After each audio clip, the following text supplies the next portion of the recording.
Hey, good evening, everybody. Good evening, good evening. If you can hear me, clap once. If you can hear me, clap twice. All right, very good. We're glad to have you with us. Welcome to True North. If you are watching us online live, we want to welcome everybody on our online NBYG campus. Wherever you're watching us, we want you to let us know where you're watching from. If you're watching from home, just send us a text and let us know so we can know who's out there. Hey, and during our 4-minute party, everybody, be sure and go to that camera in the back and give a shout out to any of the folks that you might know. And I'll come find you in just a second. I'll come find you in 1 second. So let's go to that camera back there and shout out to anybody that you might know who's watching online. How many of you right now know somebody who is at home watching online tonight? Raise your hand. If you know somebody, raise your hand. Oh, come on. All right, so during the 4-minute party, run back there and tell them hello. If you got it, say got it. Okay, if you've got a cell phone, would you silence that for us and just turn the cell phone down for just a minute? That would be great. I have already met several visitors. We are not going to embarrass anybody that is a guest tonight, but in just a minute, we're all going to stand up and meet one another for what we call the 4-minute party. And when we do that, we're going to ask everybody to meet somebody that you do not know, okay? So that's the way that's going to work. And when you do that, adults, we want you to play along as well. We want everybody to meet somebody that you do not know when we all stand up. Some of our students are going to help out with that. If you're a part of our greeting team, come on up here, or at least our 4-minute party greeters, come on up. These folks are up here. They've got a Baskin-Robbins gift card for you just for being here tonight if it's your first time. And even if it's not your first time, but it's been a while since you've been here and you never got your gift card, you can come up and get it if you are a guest tonight. So we want to make sure that everybody knows that we're glad that you're here. Everybody understand their job during the 4-minute party? Yes, sir. I keep thinking everybody forgets because I see us all stand up and then you immediately talk to somebody that you know. So it's very easy. It's very easy to do. You just find somebody that you do not know. You talk to them, or if you just simply must be with somebody that you know, you can just say, hey, Landon, would you go with me and let's go find somebody we don't know. It's very easy. It's very easily done. We're not trying to embarrass anybody. We just want to greet everybody because we know that it's kind of scary to walk into a room full of people that you may not know. Some of you may have come as a guest of somebody else, and that's awesome. And some may have come as guests just as on their own, and so we especially want to welcome all those folks. So let's do that. We're going to all stand up, and let's have a 4-minute party. Let's all find somebody you don't know. All right, so I meant to write down the order of what's happening. I don't remember what's happening next, but I guess I'll know as soon as I hit this. Do I need to know anything about it? Oh, very good. So on Wednesday night, the 25th, we will not be meeting in this room, and there will be a worship night in the auditorium for those of you that are still in town on November the 25th. My family, I think, Lord willing, will be out of town, but if you are able to be here, you're going to be meeting here. Are you going to be here? I'll also be out of town. You'll also be going. But I'll be tuning in. Okay, yeah. I can do it online. You can actually watch it live. Yeah, so I'll be tuning in. I will not be able to watch it live because I will be in a land where there is no internet. Alabama? No. Oh. No, they've got internet there. Okay, I just didn't know. I will be in Mississippi. And, they don't have internet and a there. place, I mean, I'm sure they've got internet in Mississippi. I don't know. But they just don't have any internet where I am. So I'm taking lots of crossword puzzles, so I have things to do while I was here. Okay, nobody cares what I'm doing over Thanksgiving. Let's keep going on. All right, hey, our pictures of the week, everybody. Pictures of the week. Here they are. There's one I'm really excited about. The others, they're pictures of the week. This is mild graffiti. It's mild because graffiti is like technically illegal. And one or two of these might be illegal if you actually tried to do it. The others of these are kind of harmless. They're funny. I just want to know what would the definition of extreme graffiti be? That would be vandalism. Okay. And it would be, that's wrong. We're not advocating vandalism or anything like that. This is mild graffiti. This might be mildly, let me just show you. For example, here's this. They label this the paper cut finder. And it works. It does work. If you got a paper cut, you're going to know it. This is mild graffiti. You have to look carefully. Oh, that's pretty good. To look carefully, yeah. It's just mild graffiti, but it's clever. It's clever, right? To whomever is placing googly eyes all over the office, please stop. Stoop. Stop. Thank you. There you go. Okay, and then you got the Pilates. Karen's doing Pilates, and Captain Jack Sparrow is doing pirates. I don't know what that is, but it's clever. Somebody got a little carried away with the Photoshop. Have you seen this pole? And then, have you seen this sign? Somebody got really... Well done. There's a missing pole. Yeah, anyway, they're bored. It's mild. This is mild graffiti. Okay. Not illegal. Trying to be an adult and read a scientific paper, and then your wife does this. Harry Potter and the influence of climactic legacies on the distribution of dryland biocrust communities. See, who laughed the hardest at that? Who laughed? Okay. All right, yeah. See, you can really add Harry Potter and in front of anything like that. Oh, yeah. I mean, I still have yet to see a Harry Potter movie. Well, you should. But you should also read the books I've got to read the books first. Maybe I should take the books. There you go. I will give you all 7 books. No. I'm not reading all 7 books on Thanksgiving. I did read all the Chronicles of Narnia one Thanksgiving in 2 days. If you read Harry Potter books like you did crossword puzzles, you could be done by Tuesday. Okay, all right, whatever. Let's move on. Somebody put this out on Halloween. This is their version of the Halloween Zoom call. That's not really graffiti, but it's mild. It's mild. You should not spray paint. You should not spray paint a sign, but it's clever. They get points for being clever, but they might get arrested. They might get arrested, but it is clever. So no letters. You should not spray paint things. This one here, this is very clever. You put this on the back of this car. Look at there. Oh, wow. Yep. Oh, yeah. It's cool. See, that was good. That's clever. All right. Dangerous. Don't do this. Don't do that. You don't want to do that. But somebody found a hole in the ground and they just said, you know what? I'm just going to make it. It's mild, but dangerous. Okay. This one's kind of hard to see. This is somebody wrote the high score. So you've got all the other score. Oh, look, Doc Brown. Doc Brown's got the high score. 88 miles an hour. I'm so glad I know that. And you actually get that reference. I'm in on that joke. Because somebody here just less than 2 weeks ago watched all 3 Back to the Future movies for the very first time. Yes. In one night. You didn't want me to highlight that? Don't be proud of me. I watched them all in one night. So it was a slow day. Should I mention that you've also not seen my favorite movie, It's a Wonderful Life? I've never seen that one. You're probably not alone, though, in this room. How many of you have never seen It's a Wonderful Life? Okay. If we had a viewing party, a watch party, so that I could just experience watching Blake watch It's a Wonderful Life for the first time in the filling station, how many of you that have never seen it would show up? And we'd watch it together, okay? Yeah, if you've seen it, you can watch it too. Yeah, of course, yeah. But all the people that haven't seen it would get to sit up front and would get preferential treatment. This one. And then after the next week, after we watch, we probably should save It's a Wonderful Life closer to Christmas. Somebody in this room has also not seen Home Alone. Who? So, how many of you would have a watch party to watch Home Alone with Blake for the first time? All right, I would do it. Okay. All right, let's keep moving on.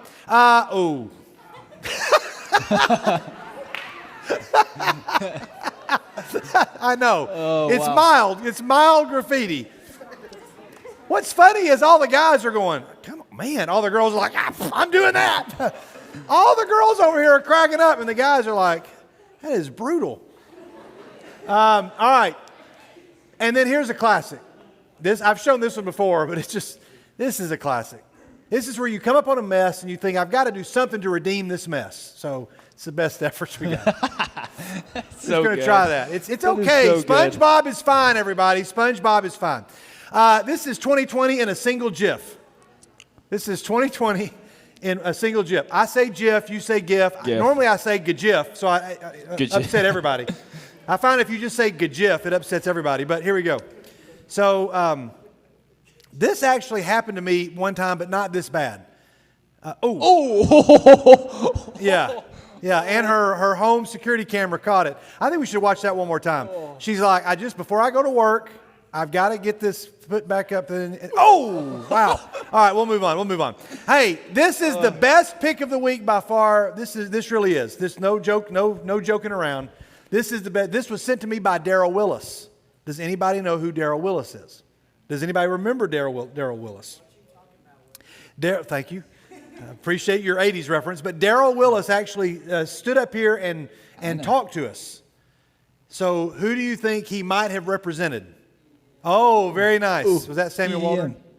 EEM. EEM, yeah. This picture is of Alexei from Ukraine who got his Bible book and his coloring book. And Daryl said, I wanted to send the NBYG a picture. That's awesome. And so this is really, really cool. They sent these coloring books to to like 3,000 students in one school district because the teachers say it helps them to understand the stories. They're teaching Bible in the public schools to them. And Daryl said, I want your group to know this. He sent a long letter that I've left in my office. But again, he is so appreciative of the North Boulevard Youth Group. And those are your pictures of the week. And that was Alexi, and that was great. All right, we're going to move on. I should know what's happening next. I should know. Okay, good. We're getting closer, everybody. And I think actually I may have a chance to present this to the entire congregation here in the next couple of weeks. It may be in December, which actually is the next couple of weeks, if you can believe it. But I may have a chance to present this to the entire church, and I may be enlisting some of you to share stories of your pray day. So if you have a really cool pray day story that you're willing to share, if you have if you picked a day that was special for a specific reason, if you're watching at home, I would love to know this as well. I can't pick everybody. I may only be able to pick 2 or 3 or 4, maybe 5 or 6, depending on. But some of you I know pick some days that are very special for some really powerful, cool, touching reasons. If you have, or maybe it was just something that happened on your pray day. Or maybe you say, my story's not cool at all, but this neat thing happened. Whatever it is, if you could text that to me with your name or email that to me, I would love to have a couple of people to say, this is what I did on my pray day. I want people that prayed for 13 minutes, and we've got people at this church that prayed for over 80 minutes, because you're praying for the number of minutes equal to your age. So everybody follow? If you have a cool pray day story or some moment that happened or something you read, I'm just going to get some random people, and I'm going to need help being reminded of some of these stories that we've shared up here. But we're going to do that for the entire church. Here is this past week, thanks to all these people. Here is next week. We need somebody on the 16th and 17th. So hear us. If you're in this room and you have not yet had a pray day, we're trying to get 366 different people. Would you find Blake or myself tonight? But he's doing a great job of keeping up the filling those slots in. We need somebody for the 16th and 17th of November. If you've not done one of these dates, some of you have been assigned to a date already, and you got them in November and December. But once I present it to the church, we'll fill it all up. I have no doubt that day it's going to be done. But we need somebody for the 16th or 17th. If you got it, say got it. After you pray, you'll fill out one of these cards. You'll put it up here on the board, and we're going to watch the entire year unfold. So there's that. We have 23 days available. I think that's actually less now. But I think we have like 19 left. Oh, we're under 20. Under 20. Okay, very nice. So there you go. Okay. Mike, would you remind me of what exactly is happening next? Well, I don't know. Okay, I think I do know what it is. Okay. It's something cool to announce. All right, very good. Hey, so you got to hear us out, because once again, there's changes to everything. But I think that this next slide I'm going to show you might be the actual picture of the week. It might be the thing that gets us the most excited. Be the picture of the winter. Maybe it might be. All right, here we go. There it is. All right, now, there's people in the room that are saying, why is that so exciting? That's your logo with a Santa Claus hat on it. Yeah, good Photoshop. What does that mean?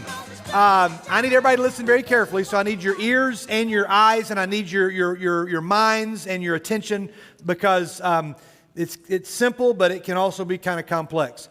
We are, as of today, now you know how this works, right? 2020, as of today, meaning it could change tomorrow.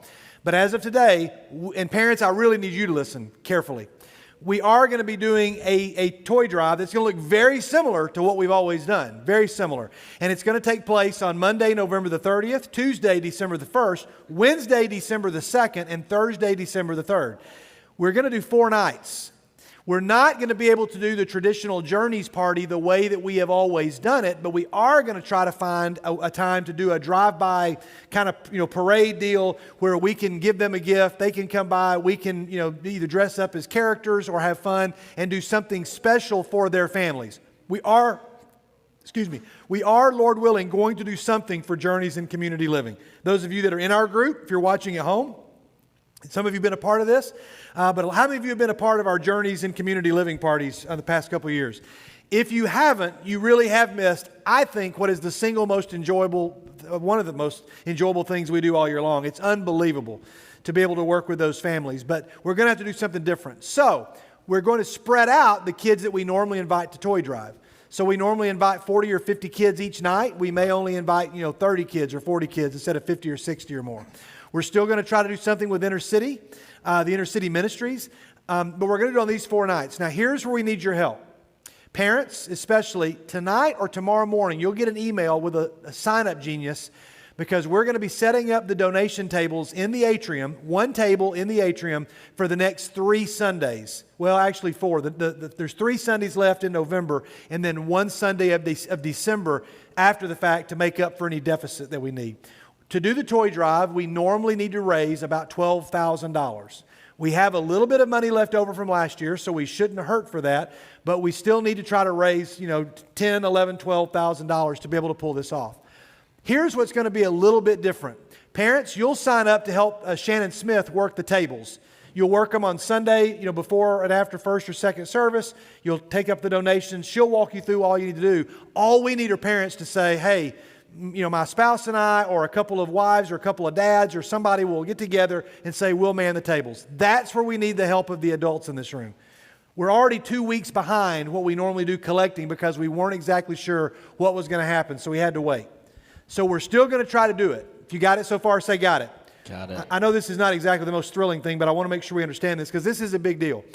On the nights of the toy drive, we're still going to set up on a couple of Sundays, and we're going to need some of you to help us set up on that Sunday afternoon. We'll have a crew coming up on Sunday night. We'll have some other nights for you to come and help set up. I know some of you need service hours. It's been tougher to get those since we didn't have camp or mission trips or VBS or things like that. We're going to need some help setting up this space. Then, when the kids show up, we're still going to play music and we'll have some characters and we'll have some fun.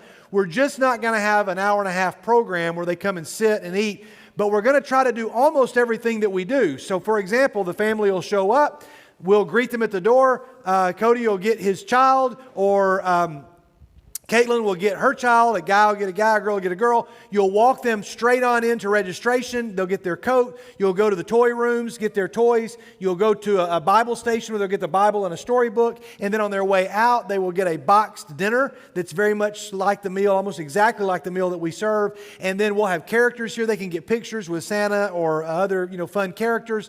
And then they can leave. So they're not going to be here for an hour and a half all crammed in this space. The city schools, as of right now, have approved that plan and said as long as we are masked and as long as that, we may have to be gloved if we're handling a lot of toys, and we're going to try to do temperature checks. We're going to do everything. We just know that these families need the toy drive this year more than they've ever needed it. A lot of these families have lost their jobs. A lot of them, it's very difficult. So we are going to do the toy drive. If you're a visitor and you're here tonight, this is as much for you as for anybody else because there are at least 2 or 3 families in this room now that came to the toy drive last year, and that was the first thing they ever did. There's families that came 2 years ago. Some of our most involved students showed up on the day we were decorating and said, yeah, I'll come back and help at the toy drive, and we'll match you with one of our teens who knows what they're doing, and you just follow them around. I guarantee you it'll be a blessing.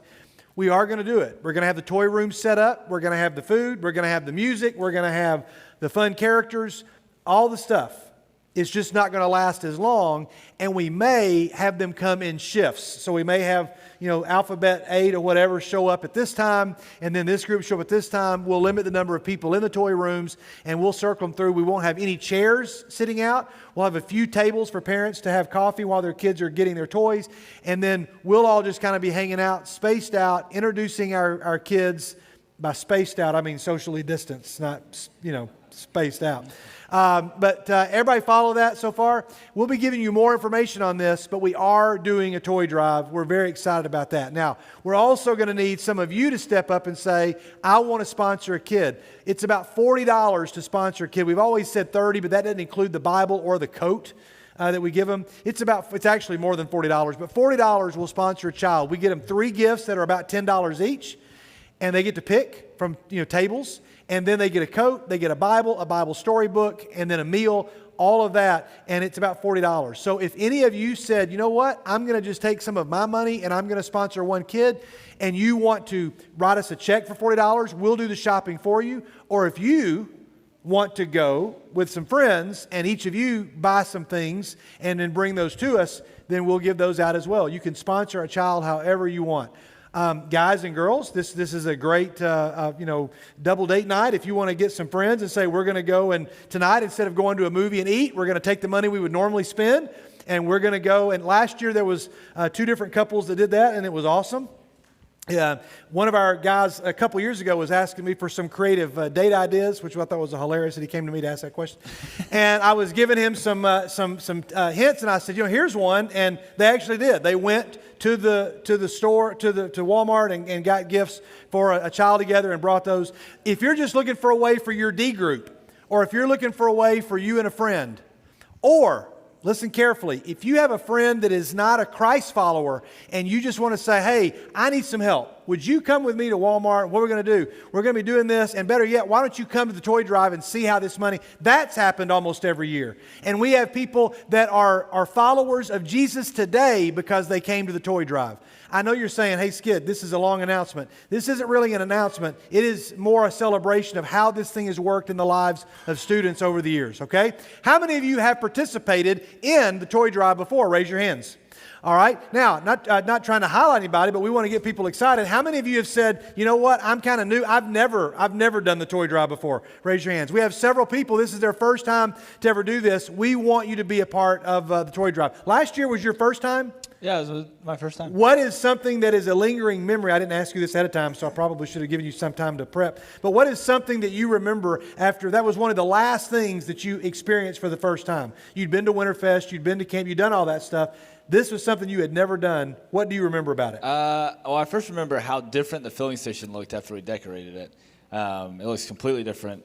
But I think the thing I remember the most until my mind goes, I guess, would be Spencer Bowen dancing with one of the Journey's members who was blind and did the Cupid Shuffle with him and did other dances with him. And you said this before, and I'll say it this time. I don't know, Toy Drive and Journeys in Community Living Night, it's very much like somehow in some way heaven rips a hole into the atmosphere and ends up meeting us in the filling station. And I mean, it's hard not to tear up during at least one of those nights. The very first night we did the Journeys party, I sat in my car, and I'm not ashamed to admit that I did a little bit of crying because I was so overwhelmed with gratitude and humility. I'd never been more proud of our students. That was 3 years ago we did that for the first time, and I've never been more proud of. Wesley, what was the name? Do you remember the name of your guy that you were with? Do you remember his name at all? For 2 years in a row, right? I think he came and you were dancing with him and kind of showing him some of the moves. And I've got a video that is just still fun for me to watch. But there was a gentleman, I believe a gentleman with Down syndrome that Wesley danced with. And it was incredible. And the toy drive, getting these children and walking them around and just making them feel like heroes, and all the pictures of them looking up. Don Harrison takes a lot of pictures for us, and there's all these pictures of little kids looking up into the eyes of our teens, and those pictures are my favorite. They're just It's just unbelievable. So there's a short video that we want to show. Mike, we're going to show that clip here in just a second. It's a commercial. It's a commercial, actually, that just came out, which some of you may have seen it because I think it's already going viral. It was directed by, I can't think of the guy's name. It's the guy that directed Thor Ragnarok, and he was the voice of IG-11 in The Mandalorian, and he directed the several episodes of The Mandalorian. What is his name? Yeah, say it louder. Yeah, very good. Okay, that's his name. But he directed this commercial. And I want us to just take a moment, because I just want you to realize when you think, oh man, it's all about giving these toys to kids, it's not really about giving the toys to the kids. But this is a pretty cool video. It's a commercial. And I don't know that there are hardly any words spoken. That's why I love it. So take a moment and watch this. It's really cool.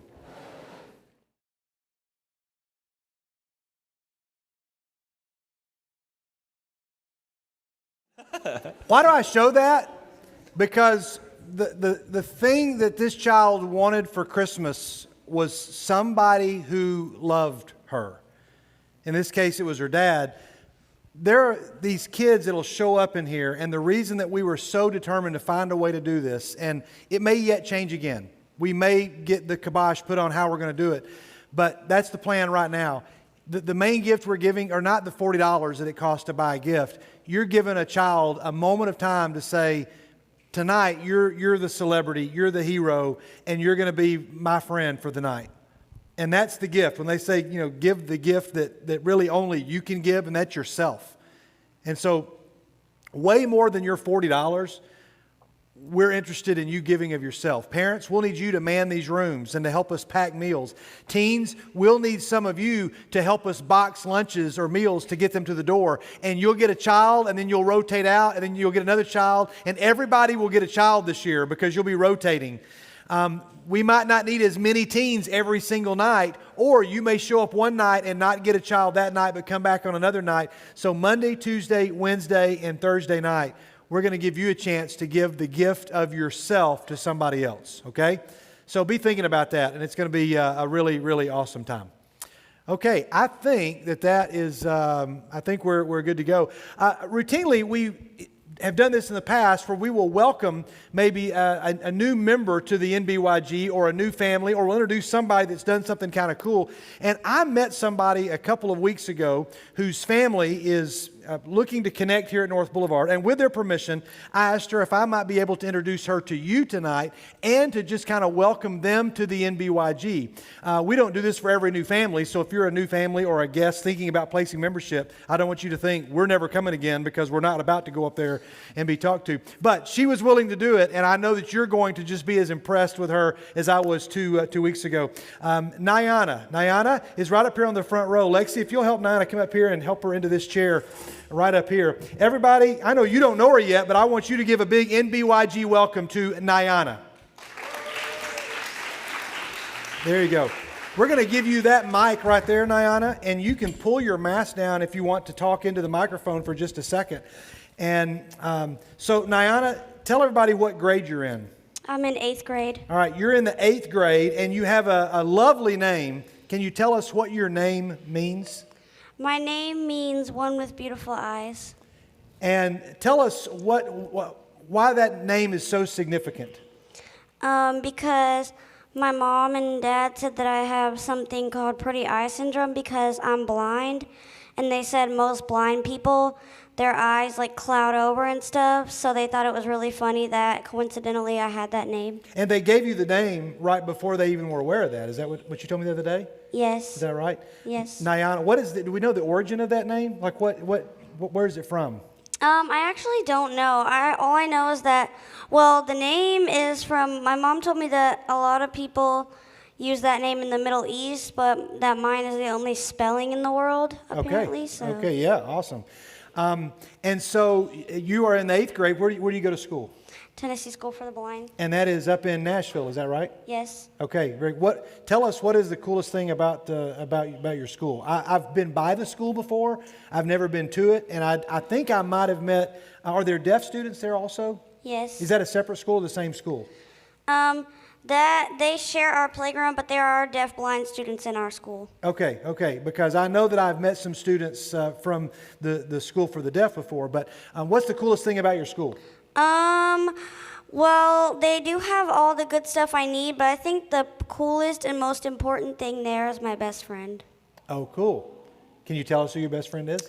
My best friend's name is Nevaeh, and we both have the same eye condition, and we have the same growth deficiency and a lot of the same personality, so we got along really well when I first went there. Okay, is she in your grade?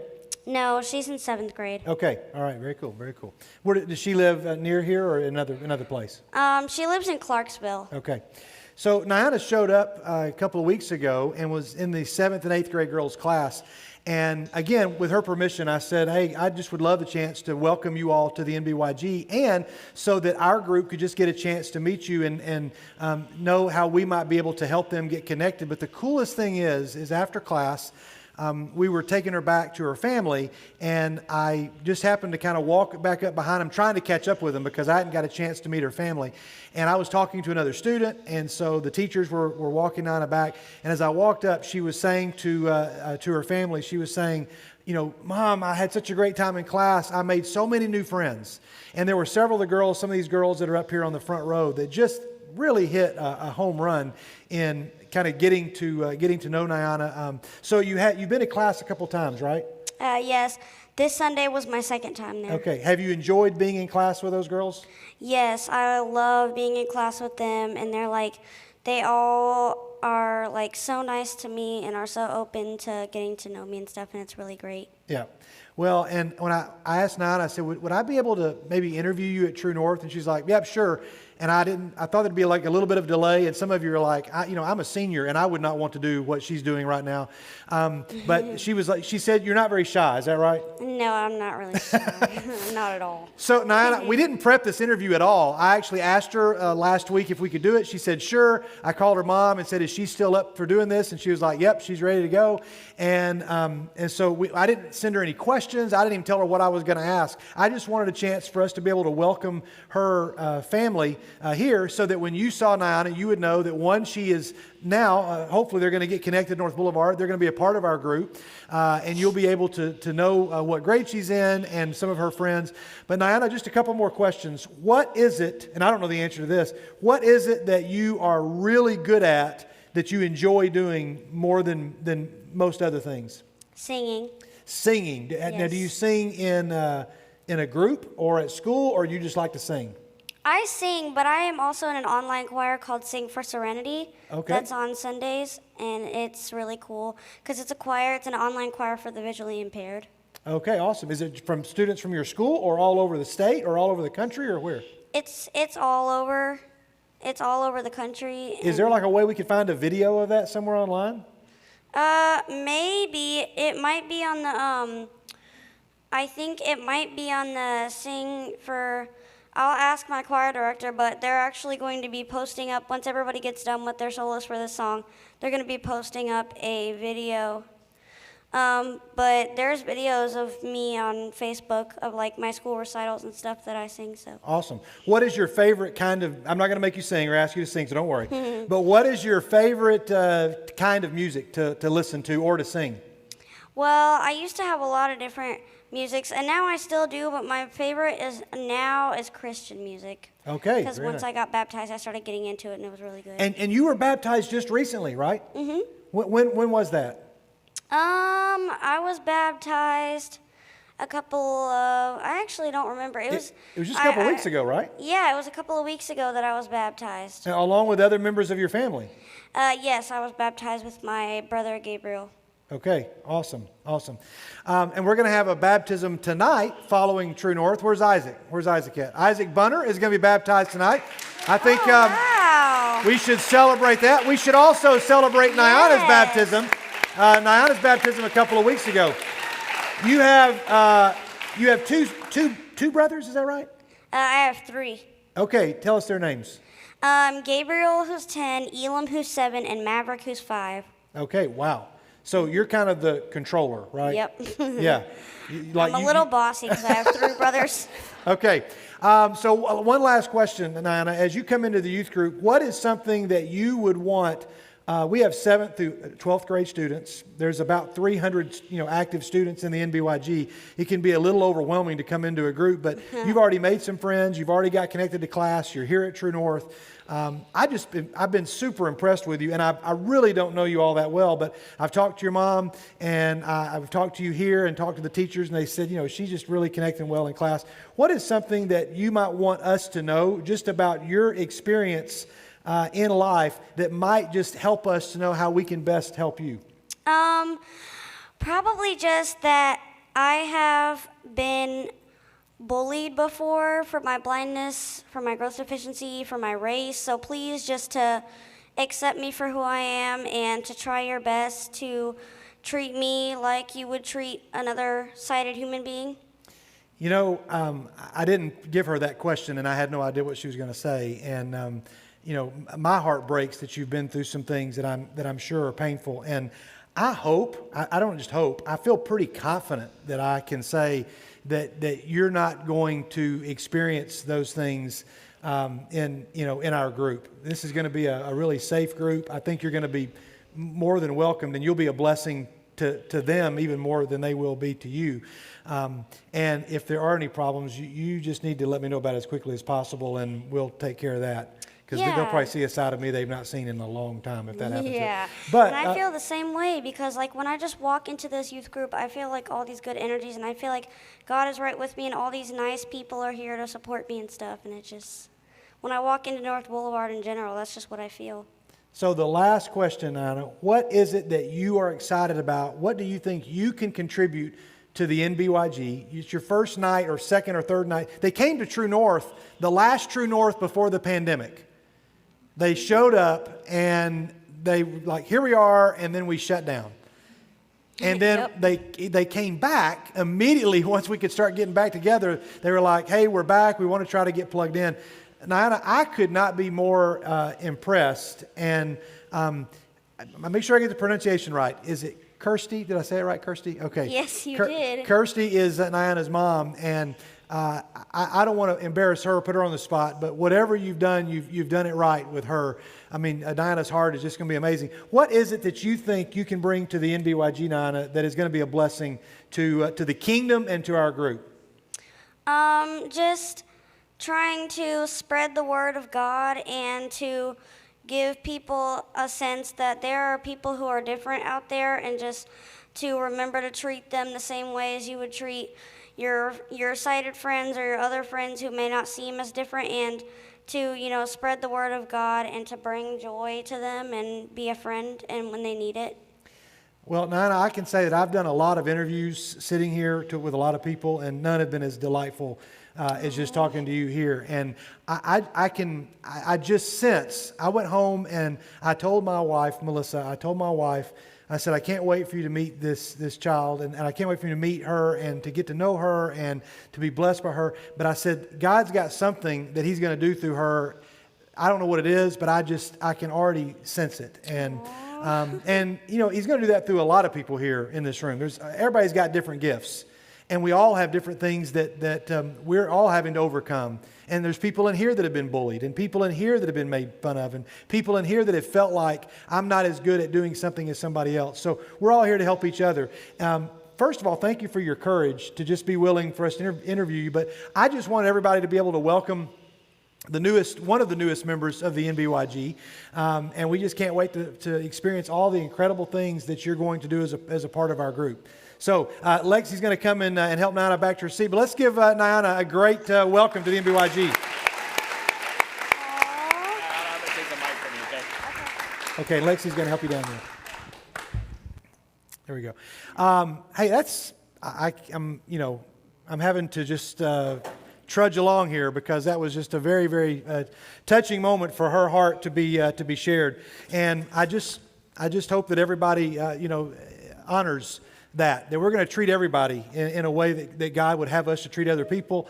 And so I'm sure you all have something cool that you all can teach Niana, and she definitely has something cool that she can teach you. So we want to welcome your entire family, and we look forward. 3 younger brothers, they're going to be in the youth group coming up. The oldest one is in what grade? What's the oldest one? 5th grade?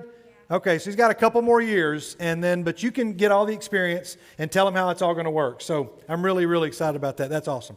Okay, I think that, there we go. I think that that's it. We are going to enter into a time of worship now. And so Niana likes to sing, so we're going to sing. If you are one of our singers and you want to help out, if you guys will come and take your spot up here. In just a moment, we're going to hear a reading from God's Word. I'm thinking back to the commercial that we showed. And as we get ready to go into worship, I know the commercial was for Coca-Cola. I know it was about Santa Claus. But the idea behind the commercial is what I want you to remember. This idea of a gift. This guy went literally to the ends of the earth to be sure and share his one request from his daughter to the guy that he thought could answer it. And he finally gets to, in this case, the North Pole, and he delivers it only to find out that he's got a rescuer that is ready to take him back home, because that was what the person who wanted the gift wanted more than anything else. Was not something inside of that shack, but was somebody that loved them. And it may not be a dad or a mom or a grandparent. It may be a friend. But as we begin to worship, I see in that video what Jesus did for us. He said, you came from heaven to earth to show the way. So some of the songs tonight, you're going to hear some of those themes. If you're new and you don't know these songs, that's fine. We're not trying to make anybody uncomfortable. Just close your eyes and sit and listen. We're going to continue our series. We have 2 more weeks to get into Habakkuk, and we have a lot of ground to cover tonight. So we're going to jump into singing. If you're one of our students who's willing to be on our prayer team, would you just stand up? There's several of our students that are part of our prayer team. We're going to ask them to move around the room. You can go off to the side or the back. If anybody in the room says, I just need somebody to pray for me or with me tonight, or for somebody that you know, we're just going to ask you to go and find one of them. Hey, prayer team folks, you might just want to put your hand up once we all stand up for the first song or so somebody can find you. Adults, guests, members, make use of these people and just say, hey, let's say a prayer together. I hope they do that. Are you all do y'all experience that from time to time? People do take advantage of this sometime maybe? Okay, all right. Well, we encourage you to do that, and we're all going to stand together and we're going to worship. Let's stand and let's hear a reading from God's Word.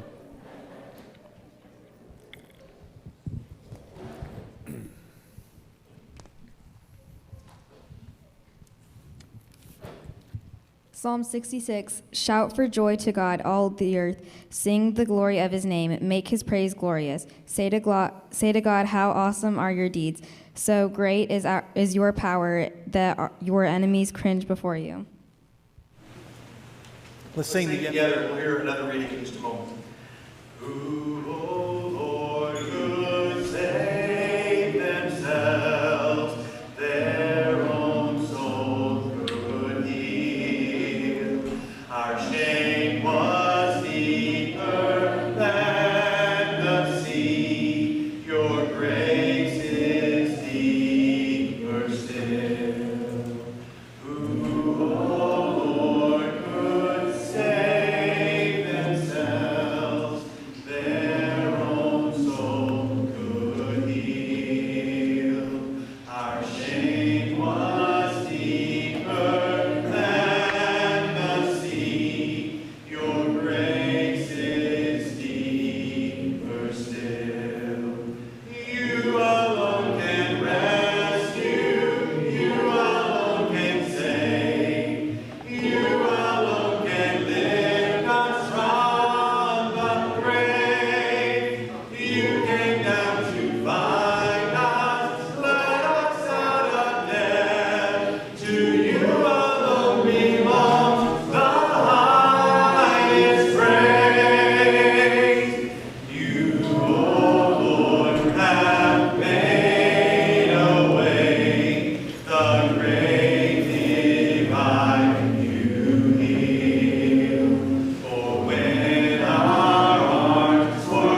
71. This is the Habakkuk song, 71.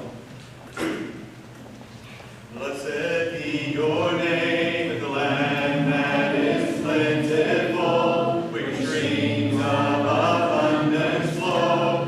Blessed be your name. Blessed be your name. When I'm found in the desert place, though I walk through the wilderness, blessed be your name. Every blessing you pour out, I'll turn back to praise. When the darkness closes in, Lord, still I will say, blessed be the name of the Lord. Blessed be your name. Blessed be the name of the Lord. Blessed be your glorious name. Blessed be your name. When the sun's shining down on me, when the world's all as it should be, blessed be your name. Blessed be your name. On the road marked with suffering, though there's pain in the offering, blessed be your name. Every blessing you pour out, I'll turn back to praise. When the darkness closes in, Lord, still I will say, blessed be the name of the Lord. Blessed be your name. Blessed be the name of the Lord.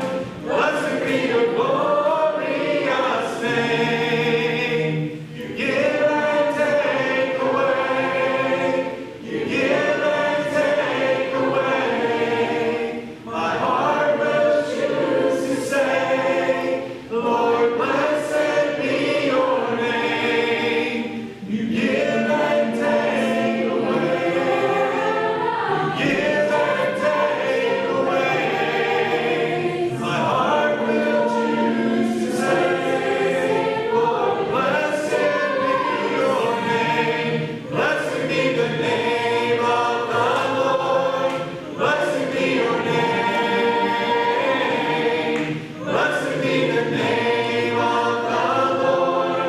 Blessed be your glorious name. And blessed be the name of the Lord. Blessed be your name. Blessed be the name of the Lord. Blessed be your glorious name. Before one final song, let's listen to a reading from God's Word.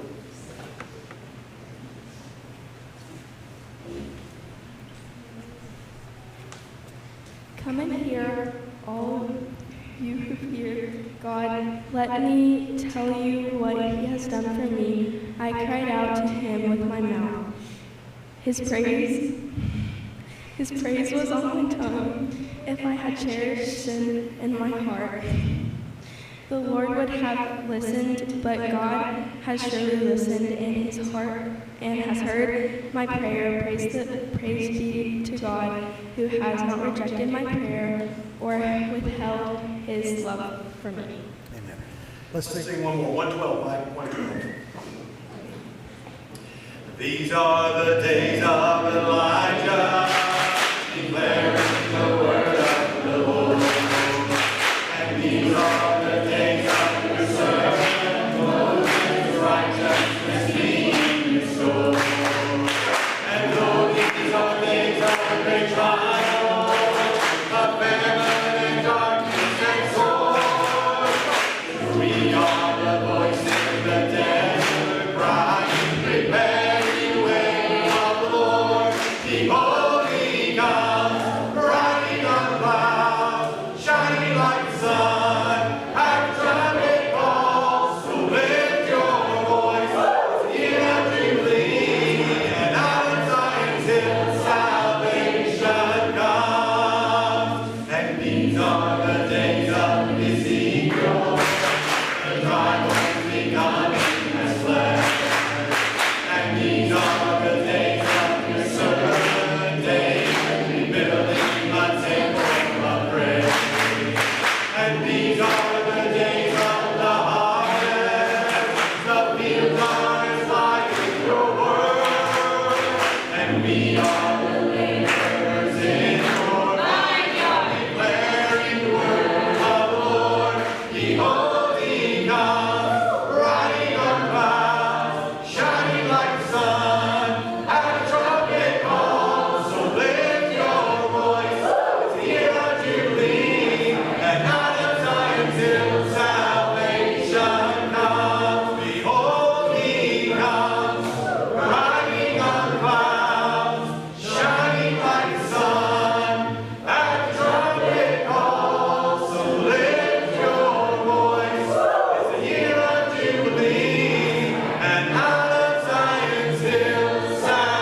seat. Have a seat. We're going to dive right into it. If you're joining us online, some folks may skip ahead to get to where we teach. If not, we hope you enjoyed our time of worship together. If you're in the room, we look forward to wrapping up this series. I'm hoping that we can do it in 2 weeks. It may be tough because I'm really excited about next week, and you need to know if you can only make it for one Habakkuk series, next week is the one that you want to hear, because next week is really the good news. We're going to dive in tonight to Habakkuk. If you got a Bible and you want to open up to Habakkuk, it's right after Nahum and right before Zephaniah. If you want to find Habakkuk, we're going to dive in, and tonight I'm just going to prepare you a little bit. It's going to be a little challenging. It's not that it's so heavy. I hope that we have some fun. We're going to enjoy it. But this is the tough part. And this is the part whether you're 13 or 31 or younger than 13 or older than 31. I just want everybody in the room to know this is not just directed at students. This is directed to all of us. And this is a part of Habakkuk that's kind of a challenge. If you are just joining us for this series, then it's going to be really easy to kind of be lost. You can go to our YouTube channel. You can go to the NBYG, just search NBYG on YouTube. You'll find our channel. Go to playlist. You can look for True North, and you can catch up on this entire series. I don't know that anybody's rushing to do that, but if you want to find out, that's where we are. It's a series that we're calling Yet, and we have yet to find out exactly why we are calling it this. But as we put a magnifying glass on this prophet, we know nothing about Habakkuk except for these 3 chapters, about 3 or 4 pages in your Bible. We don't even really know how to say his name. We don't know if it's Habakkuk or Habakkuk, or if it means to wrestle or embrace. If it's Hebrew or if it's Akkadian, it means to plant, or the name of a garden plant. We don't really know how to pronounce it, how to say it. We don't know where he's from. And unlike every other prophet, he doesn't speak to the people on behalf of God, but he goes and he speaks to God on behalf of the people. And when he goes to God, he doesn't just say, "Oh God, I want to tell you some awesome things about you." He goes and he complains 2 different times to God. Twice because God responds the first time and he complains again. This is the verse I showed you last week that's on Pinterest that a lot of people will misquote out of Habakkuk. When Habakkuk says, "God, what on earth are you up to? What is going on?" My guess is from everybody on this side of the room all the way over and from the front row to the back, somebody in here has asked, "God, why is this thing happening that I wish were not happening? God, I don't understand what is going on in the world. There's something that you don't like. There's some injustice in your school. There's injustice in your town. There's violence in other countries. There's all kinds of things taking place." And Habakkuk says, "God, you're making it really difficult for me to talk about you." The same way that some of you, I've had conversations with at least 3 or 4 of you last week who've said, this series resonates because I've got friends that say, "I just don't believe in God because this is going on, or this is going on, or this is happening." And some of you are like, "God, if you wanted to make it easier for me to talk about you, then maybe you should start acting like God. And then people would listen more." If you've not felt that yet, my guess is even a 13-year-old has felt that. But if you are a youth leader in this day thinking, "God, you've given me a challenge to try to spiritually form these students, and yet you're taking away everything that helps us do that. Every mission trip, every youth rally, every worship opportunity." I mean, it's like, God, stop asking me to do something and then taking away everything that we used to do it. And I'm trying to learn lessons right alongside all of you.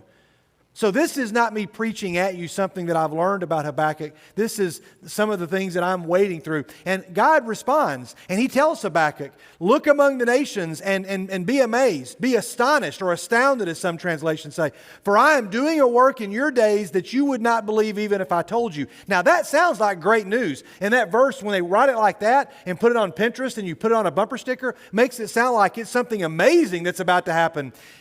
But yet, what you find out is that he is going to be bringing in the Babylonians, the bad guys, to overtake the nation of God's people.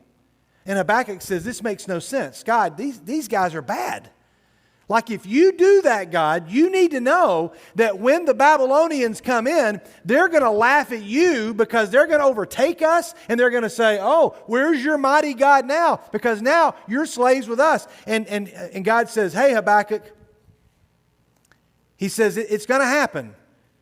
You'll see it there in chapter 1, maybe it's in verse 1, or 2. Though it linger, he says, wait for it. Get out your calendar, Habakkuk. This is going to happen. And it's not going to be pleasant. And you're not going to like it. And so Habakkuk asks these questions. How long? And why?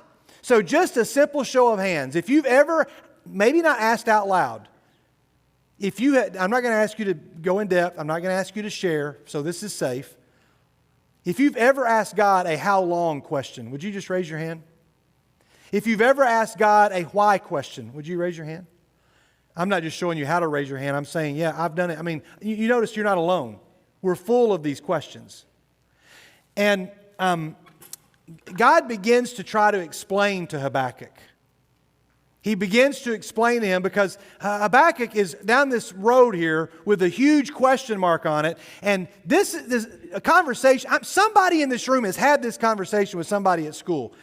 If God wishes to prevent evil but cannot, then He's not powerful. Therefore, He's not worthy of my worship. If God has the power to prevent evil, but He doesn't, then He's not good. And so, therefore, He's not worthy of my worship. And if God has both the power and the desire to prevent evil, then why is there anything evil in this world?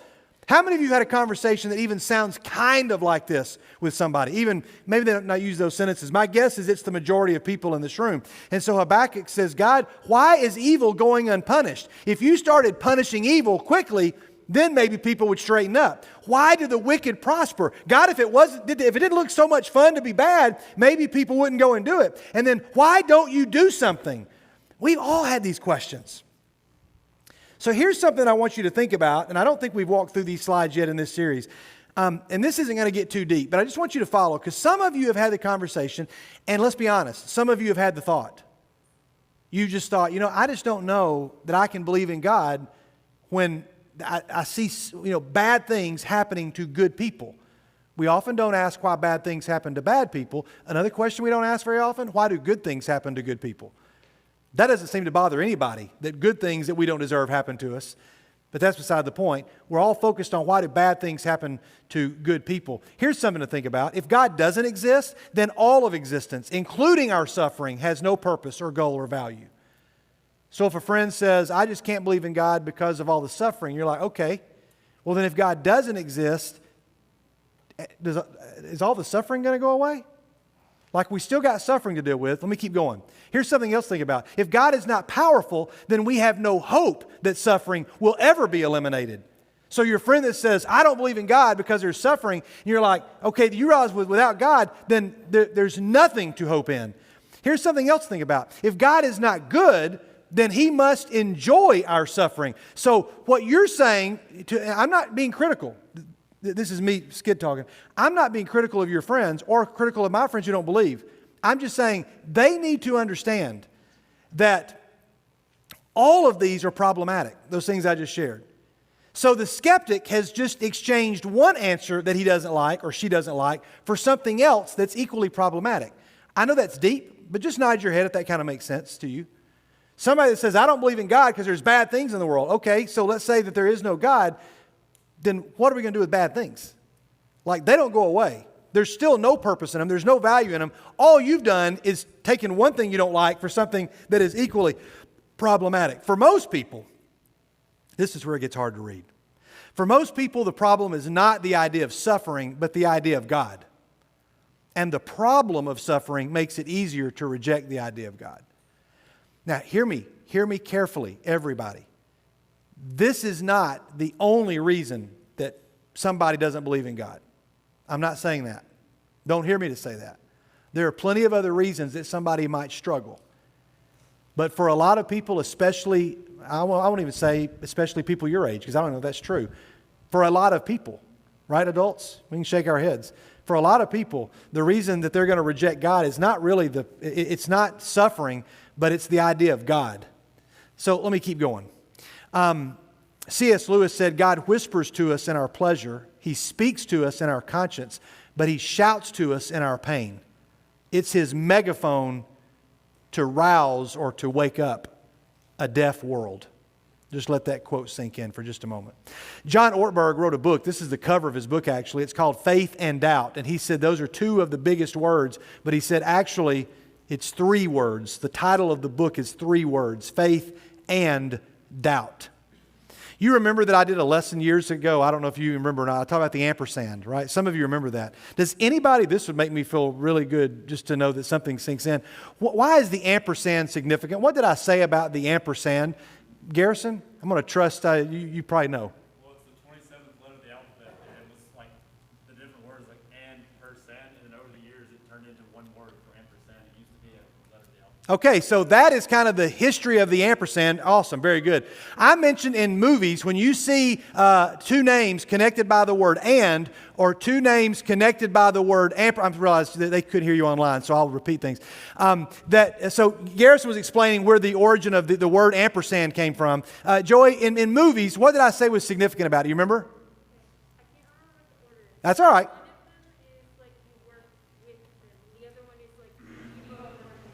Okay, I'll repeat for people listening online what she said. If you're watching a movie and you see that that two people, that Cody Benzinger and Chancellor Little wrote this movie, and there's the word "and" by the A and D by their name or between their name, then it means that they both wrote it, but they didn't work together. Like he wrote it and he wrote it, and they took both their stuff. He might have written it years ago. We took some of his stuff. We took some of his stuff. We put it together. They're both credited as writers. But if you see an ampersand, it means that they worked together in writing this. They sat in the same room and came up with a story together, and they worked closely together. That's a little code language for when you see an ampersand in a movie, you'll know that these people then work together closely. These are not just two words connected. This is an ampersand. I don't know if Ortberg meant this or not, but he says the most important word in his title of his book is this symbol, the ampersand, because these words work together. You can worship even as you doubt. You say, how do you know that? Because I do it almost every Sunday. And it can be done. The enemy would say, man, Jack, you got a lot of doubts. You need to figure these out. These are big. These are big. And man, if you want to worship God, I'm not going to stop you. The enemy. You say, well, the enemy wouldn't say that. Sure he would. He'd say whatever he would have to say to get Jack to get confused. He just says, figure all this out before you worship. I mean, you got to really decide if God is worthy of worship. But Jack is about to graduate. 70% of graduating seniors report significant doubts. So seniors, you're not alone. Less than 35% of those talked with mentors or peers about their doubts. So like 65% of people are saying, I never knew who to go to with my questions. I went to church, I sat in church, I was nice, but I didn't know what to do.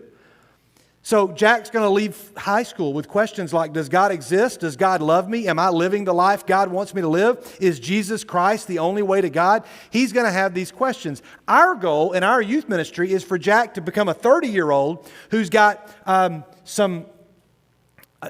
developed faith maturity. I'll say more about that in just a second. But as Jack is a student, there are three main sources of doubts in Jack's life. He's got intellectual questions. We're trying to figure those out. You've got life experiences. Things are happening that are causing doubt. Habakkuk is going through all these. Or you have a fancy word, behavioral pre-commitments. You say, that's kind of fancy. What does that mean? It just means that your behavior is such that it makes me not want to believe in God because I don't want to be accountable to Him. So these are the three things that are going to cause Jack to doubt. But if he's going to make it to be an adult, and say he's looking at when he's 35, trying to imagine a 35-year-old Jack Palmer is really like, I'm trying to visualize that. Oh, and your sister laughed too, or was that somebody else made laugh? Anyway, it wasn't your sister, somebody else down here. But Jack, if you're going to be a mature adult, all of our research tells us that one, it's because not only do you have a healthy view of God, but Jack, you also had the safety as a teenager to express doubts. This is big. We want our youth ministry to be a place where you can say, you talk about this, I don't know that I believe it, and here's why. Habakkuk walks straight to God and says, God, okay, I'm glad to be a prophet, and I want my heart to break at the things that break your heart, but I don't get this. I don't understand it. We want you to feel safe to express those doubts. But Habakkuk, God then responds to him. I want to illustrate this in a very simple way. How many of you have seen the movie Mr. Holland's Opus? Raise your hand if you have seen this movie. Okay? All right. If you have not seen this movie, raise your hand. Okay, keep your hand up if you have not seen this movie and you did not even know it was a movie until just right now. Okay, that's a lot of people.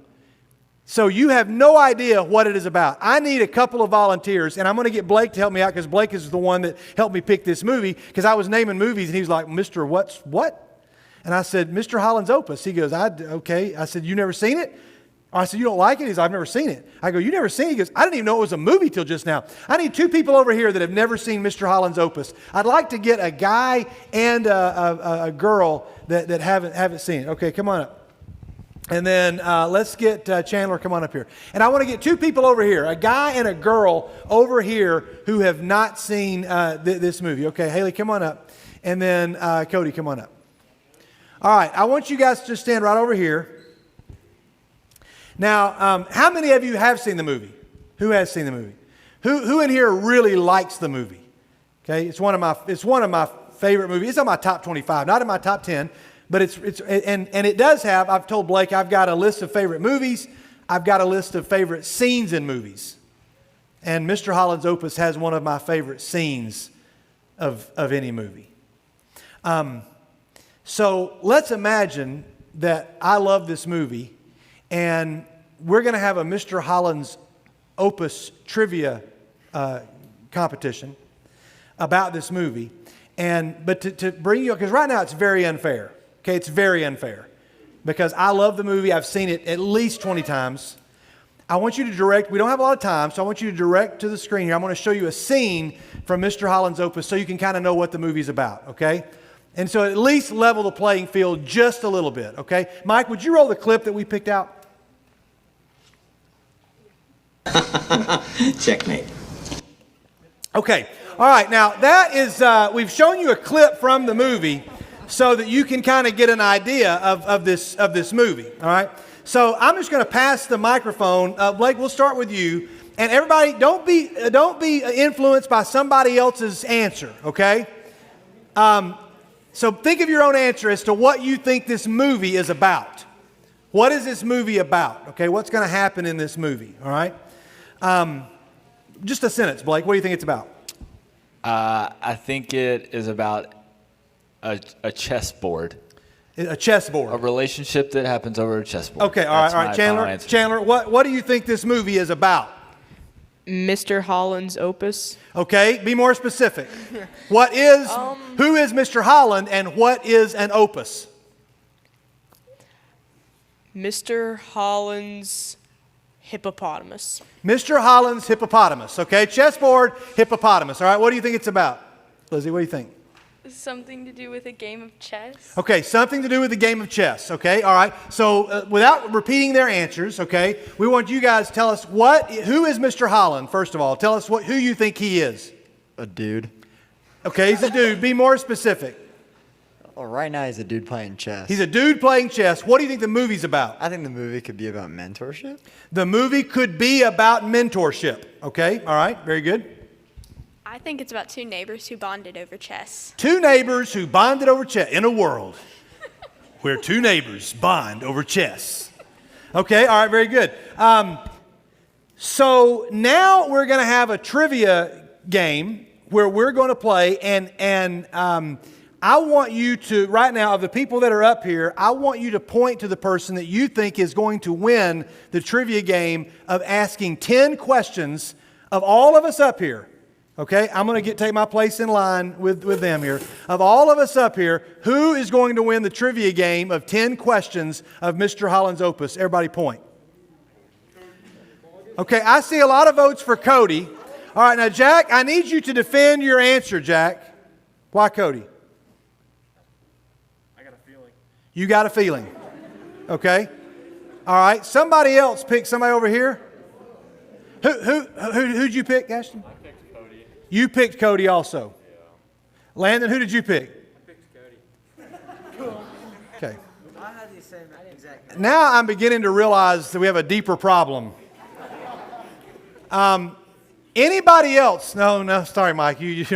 Anybody else would like to pick somebody else? If somebody in this line of people can answer 5 of the 10 questions correctly, then we're going to give cash bonus prizes to everybody in the room here. Hypothetically, who do you want to pick? Spencer, who do you want to pick? You're going to pick Blake. Okay. All right, very good. Let's just, somebody, yes. Tell me your name. Okay, Max. Max, who are you going to pick? Okay, why? Okay, thank you, Max. Thank you for redeeming the whole illustration. When everybody else, first of all, did you not understand that I was a part of the line of people? When I said, I start off here, I said, of all the people up here, I realized that might have been misleading. Hold on, I realized. But then when I said, I'm just going to go ahead and put myself in this line, how many of you, okay. This may take longer than 2 more weeks to finish this series because this point is beginning to be a struggle. How many of you at least figured out where I might have been going with that? Raise your hands. And I picked the 7 people in the room that had no clue what was going on. That's a miracle. That's amazing. So now, Spencer, now that you know that I'm up here, would you like to change your answer? Okay, who would you pick now? Okay, now I'm not doing this for personal glory. I'm trying to do this to make a point. But it makes a better point than I wanted to make, actually. Because here's what's going on. Make sure you get the point. You guys, wow. I had no idea it was going to go this way.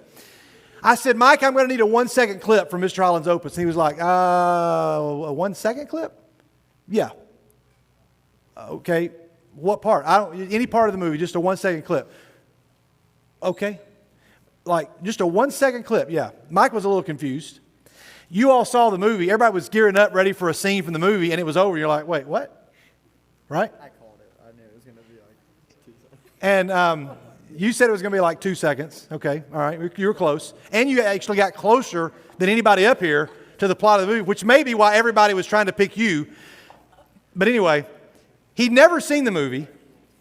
He really had no idea what it was about, but everybody said, we're going to our man Cody. He's going to help us through this movie. When I told you I've seen it 20 times, this may explain the problem. I don't know if you know where I'm going with this, but Habakkuk, basically, he's talking. Cody, you just be Habakkuk for a second. Come stand right here. You guys over here, let's give them all a big hand. You can go back to your seat, but you stay up here. Everybody else go back to your seat. Cody, stand right here. Man, this is going to take, we've got to finish before Thanksgiving because we're not going to meet Thanksgiving week and we're not going to meet Christmas week, and I don't want to extend it past that. But I also don't want to rush it because, all joking aside, guys, I think that this may be some of the most timely stuff that God has put on my heart. And believe me, when the book of Habakkuk was thrown into my lap, I did not want to talk about it. I didn't say, oh, I can't wait until October of 2020. Teens, we're going to blow their minds. The book of Habakkuk. Now you're Habakkuk. And I'm going to play the part of God, not just we're role playing, okay? All right? And Habakkuk's asking all these questions. And God says, hey, Habakkuk, you are asking questions about a movie that you have only seen 1 second of. No, but God, you don't understand. If the Babylonians, if they come in, if they do this, if they go here, and if you bring all that, no. Habakkuk, you need to understand this movie is like a 2-hour-long movie. And by the way, if you've seen Mr. Holland's Opus, it is long, and you think it's over like 12 times. You think the movie's over, and it's not over. And you think it's over, and it's not over. Now, it's a great movie, y'all. It really is a great movie. You might appreciate it more when you're older. But my point is this. I just picked a movie that I thought some people would have seen and loved, some people would not have seen and loved. And if they had to pick between which of us you are going to trust to know more about Mr. Holland's Opus, there's not really any debate. If you want to be funny and say, I'm going to pick Cody, then you can go ahead. But I can guarantee you, in a trivia game, he's not going to win. Now, you say, well, the law of averages, he may guess answers. Yeah, fine, okay, good. Even then, he's probably not. Habakkuk is being told, hey, you've seen 1 second of this movie, but in this illustration, I'm not the guy who's seen the movie 25 times. God says, I conceived of the movie, I wrote the movie. I directed the movie. I filmed the movie. I produced the movie. I know this story, Habakkuk. And I'm telling you that it ends well. Yeah, but the Babylonians, yes. But it ends well. But what's going to happen? I tried to tell you, Habakkuk. If I explained it, you wouldn't even understand it. Something so astonishing is going to happen. But when you said astonishing, I thought like astonishing. Like this is going to be astonishing, not astonishing. You've seen a second of it. I know the whole story. Do you trust me enough to let the whole story play out? Now, in chapter 2, thank you, Habakkuk says, no, I'm not so sure I do. I don't think that I do. I don't like ending here. Normally, I find a place to end and we pick up. Next week, I'm going to do my best to try to land it next week with an illustration that I don't think you're going to forget visually. And we may just move some of this stuff into the next series. But he says, just to use you again as an example, he says, Habakkuk, I need to explain. I won't make you stand up anymore, but I just need you to understand, Habakkuk. I'm in Habakkuk 2. And you're like, my goodness, there's 3 chapters and we've done this for like 4 weeks because it's so important for Cody, not just you, but in 2020 to understand this. So to the person who's never heard this book before, which I just had a conversation with one of you in this room who told me just a couple days ago, I didn't even know Habakkuk was a name of a person in the Bible until we started this series. I didn't even know that it was a book of the Bible, let alone a name in the Bible. I couldn't have told you anything about it. He says, I want to tell you about the people that are coming to attack you, Habakkuk. I'm quoting God. The enemy's puffed up, and his desires are not upright. But the righteous person, somebody want to finish that quote for me? Say it louder. The righteous person will live by faith. That's the line that gets quoted. That's the quotable moment. Paul quotes it at least twice. The Hebrews writer quotes it. Somebody picked up on this line. The righteous person is going to walk by faith. Now, Habakkuk, stand up, Habakkuk, one more time. Now, remember, Habakkuk, you think there's only 2 ways. I know, guys, that this isn't the most hilarious, exciting, entertaining thing we've ever talked about. It is important. If you're watching at home, I don't care if you're 13 or 31 or wherever you are. This is important. The world would say you have 2 choices. You either follow God or you reject God. So pick one. If you follow God, you've got to go by the rules. Remember that from last week? You've got to go by the rules. And if you reject God, you're going to live by my rules, meaning your rules, okay? Those are 2 ways. Tim Keller said that's the problem because nobody wants to do that. Nobody says, well, first of all, I don't want to live by the rules. Like, I don't like doing that. Or even if you said, I do want to try to live by the rules, you realize I can't keep the rules. God, I can't keep these. And now I just feel worthless because I keep messing up. And so, God, I don't like being a disappointment to you and everybody else around me, so I might as well just live by my rules. And God says, no, I don't know where you've seen 1 second of a movie. Those aren't the only 2 ways to follow me. Walk by faith. And he says this, the enemy's puffed up, his desires are not upright, but the righteous person will live by his faithfulness. Indeed, the enemy, wine betrays him. He's arrogant. He is never at rest because he is as greedy as the grave. And like death, he is never satisfied. He gathers to himself all the nations and take captives all the peoples. Now, let me just pause. Have a seat, Habakkuk. You got to hear this. We got hung up on that movie illustration because it was a big one. And maybe we needed to. And maybe I'm glad that it went in a direction I wasn't expecting because maybe God needed to say something that I wasn't prepared to say. Which is, most of us, I'm not picking on you because I'm with you. Trust me. I'm sitting out there with you in the crowd and I'm going, who am I going to trust to help me get through this life? Oh, my family. No. Who are you going to trust to get through? Oh, that special girl. Yeah, this is my girl. Or for some of you ladies, oh, there's my guy. You just give me that guy. He can get me through anything because that guy loves me. No. My team, no. Who are you going to trust to get you through? No person. I don't trust any person. I don't trust any people. But you give me a substance, or you give me this addiction, or you give me this website. And what I'm saying is, most of us, this is not me pointing a finger. This is me just saying, most of us are picking people or things that only know 1 second of a story when God says, I wrote the story. I created the story. I designed the whole story. Yeah, but God, I've tried it your way, and it makes no sense. And he says, you want to try not making sense, Habakkuk? When the Babylonians come, I think we're going to dive into this more, but I've got to do this. He goes through, in Habakkuk 2, he goes through 5 woes. W-O-E. Not woe. But you could use them as a woe. There's 5 woes. I was going to do these, act these out, and get 5 different people to represent them. We don't have time to do that.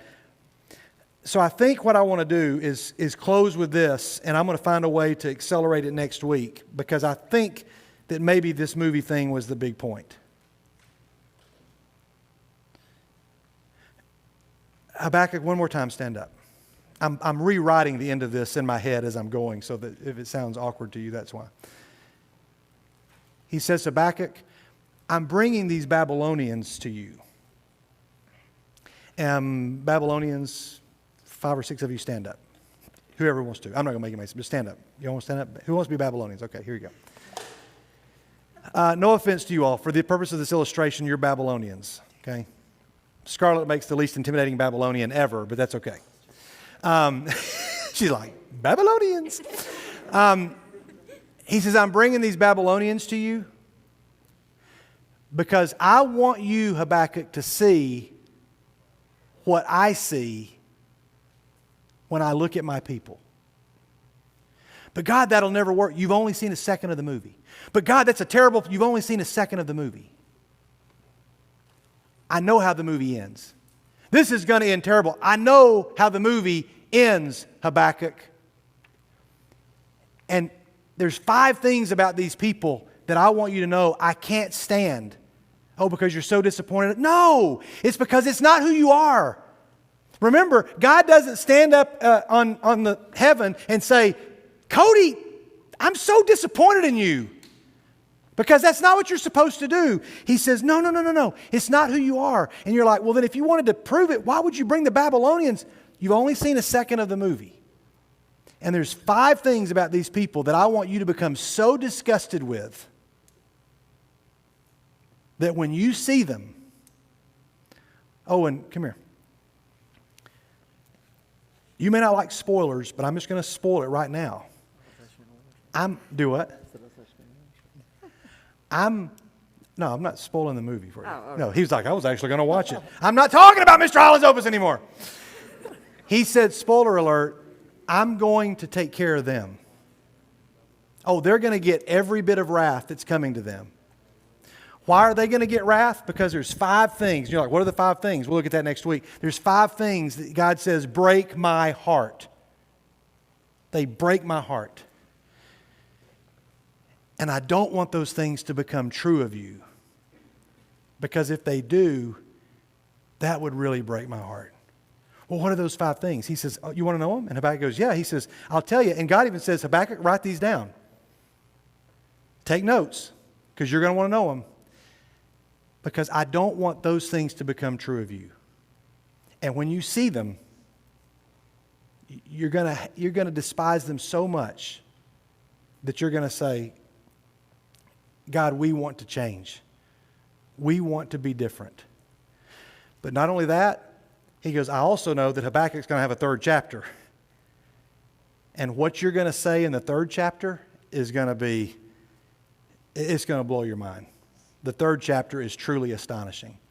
You can have a seat and you all can have a seat.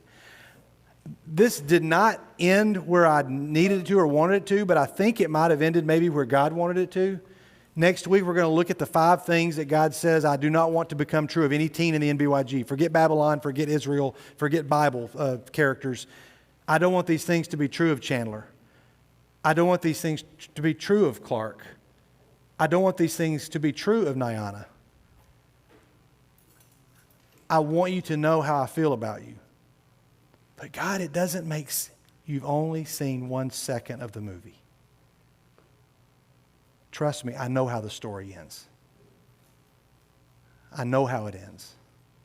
And you're going to want to be on this side when it ends. So next week is Habakkuk. The third time he comes to God. He complains, God answers. He complains again, God answers again. We'll look at God's second answer about those 5 things. Man, is anybody moderately curious what those 5 things are that God does not want to be true of you? And I'm just going to spoil it right now. Some of them are true of some of us. And it needs to be cleaned out. And then we'll get to Habakkuk 3 and we'll finish it up. God, take whatever mess I've made of this and make it make sense. And I know it's possible for you to do that. I thank you for tonight and for these students. And it's through the name of Jesus that we pray. And we all say together until we meet again next week. Amen. We'll do it again next week. God bless you guys. Take care.